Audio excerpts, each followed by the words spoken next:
But also that pushed me to learn Japanese, which was quite fun. I kind of enjoyed it. It's a nice language. It's very hard. For sure.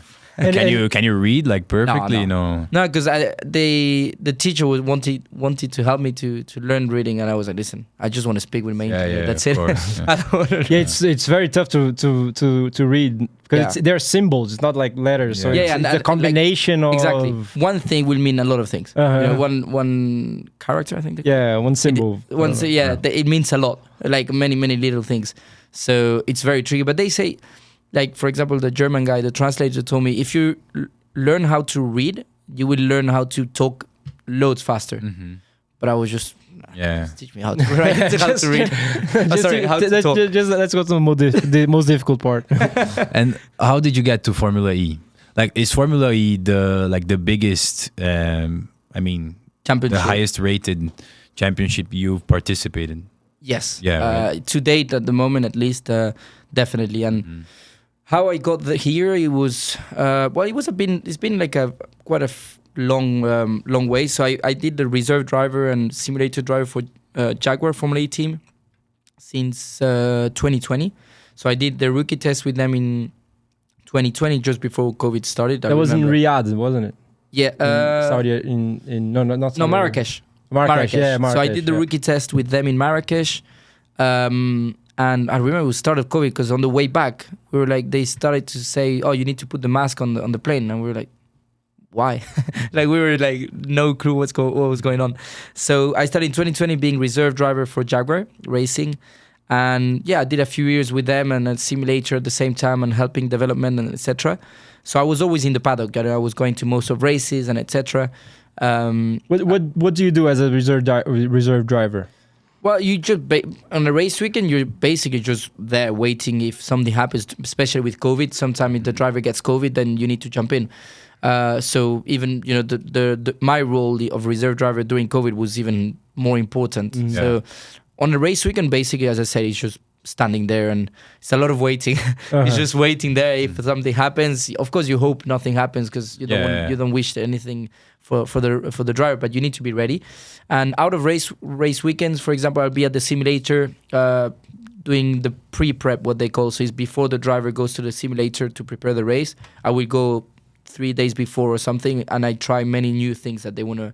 So you were jumping between Japan because you were doing Super Formula and Super GTs and doing that at the same time. Exactly. So you were jumping between Europe and most Japan. of the time I did that. Then of course 2021 I couldn't race for 10 months, so I was basically based in UK with them, going to most of races, which was quite fun, and I've learned a lot. And then Nissan came up with middle of 20, I think July 2022 last year. That's before you were second in the Super Formula. So middle of the season. We were fighting for the championship, but middle of the season. And you already had a relationship with Nissan. From 2019. Yeah, we had a contact, and I mean, to be honest, in 2019 I did a few races in Super GT with Nissan, and before I signed with Toyota for 2021, they were proposing me to race with them. So we had conversations. Sacha, do you want to come to race with us? And I said, listen, I'm more interested with Toyota because of my current situation and etc. And same the year after, 2020, end of 2021, and same with end of 2022. No, because I was from end of 2021. They did the same thing. Like, Sacha, do you want to come to us? Like, they were interested on me, but only for Japan. And of course, I kept on saying, listen, I'm not interested. For Japan, you mean to race in Japan? For them. Okay. Not Formula E. Not Formula E. Okay. No. Only their category in Japan. Yeah. But they don't do Super Formula. They only did Super GT. So I was like, listen, I'm still young. I want to, if you offer me something, it will be Formula E and nothing else. But for me, I'm interested in Formula E if I go with you guys. And at the time, of course, there weren't any space in Formula E, and they weren't interested.